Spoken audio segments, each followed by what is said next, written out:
Hi, Dave Smith here. I'm wanting to show you my latest tool here.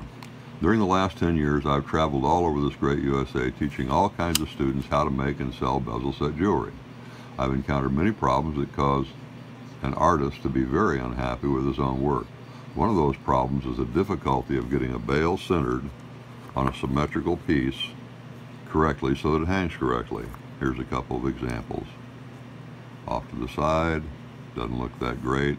You can still get by with it, but you might want it perfect.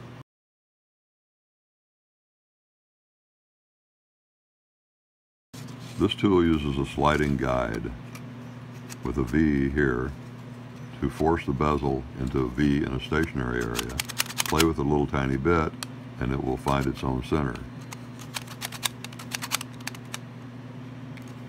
Then you can turn it over, keep a little pressure on the back side here, and then you can take and mark the center line of the bezel like so.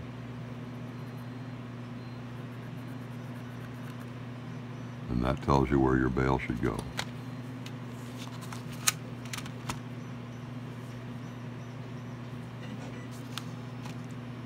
Remember, the front of this piece is different than the back of the piece, so it may look bad on the back, but when you check it on the front, you're going to find that your bail is centered where it's supposed to be. Now, of course, you can have errors in your soldering, which would make it look bad still, but if you've done this correctly, then your bail will be soldered where dead center on that line, and then you should be perfect on the front.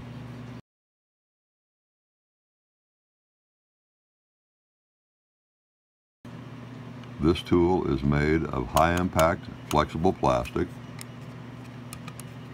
with stainless steel springs and hypoallergenic synthetic rubber bands for tension.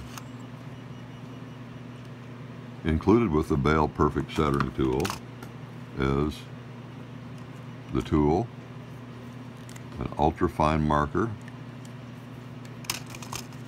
2 bezels for learning your skill set to use it correctly, and an alcohol swab for removing the black lines on your piece or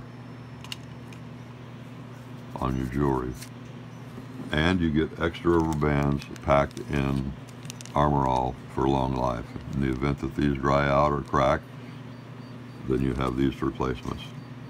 So when you start getting a bigger piece, you may be unable to just set it on here like so and wiggle it a little bit.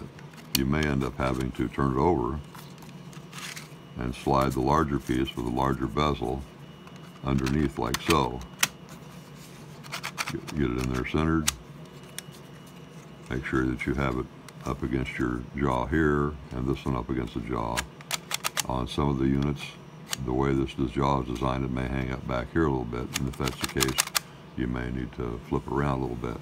Then take this and wiggle it, make sure that you're centered. Then you're ready to make your marks again. Before we ship, everyone is hand fitted.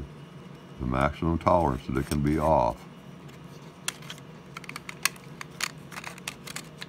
is 0.5 millimeters. In other words, on this bezel here, you can see we have it dead on nuts on the top, and it's off just a tiny little bit at the bottom. So the total tolerance here in the distance from the edge of the bezel, which would have been up here, down to here, is 0.5 millimeters or less. That's a ½ millimeter. While you're practicing, then you may want to clean your lines off as soon as you're done with them so they don't become too hard to get off. Of course, the Sharpie marks wipes off pretty well and everything else.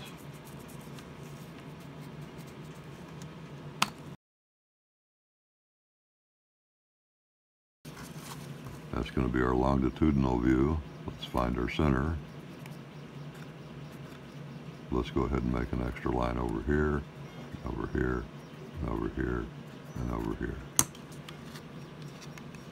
And go ahead and run up our other center.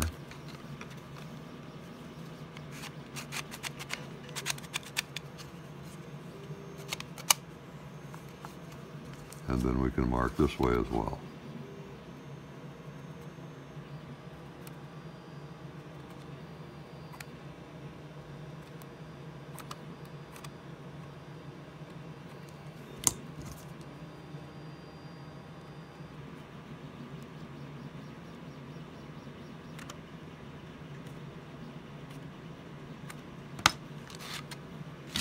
So now I have a grid which will make it easier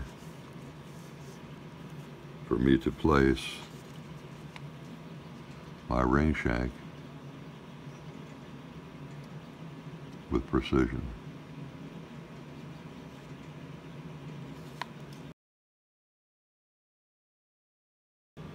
So that's going to be a wrap for today. How about checking this tool out and others at silversmithingclass.com. And I expect to be doing a lot more videos of this tool here pretty soon. So watch for those.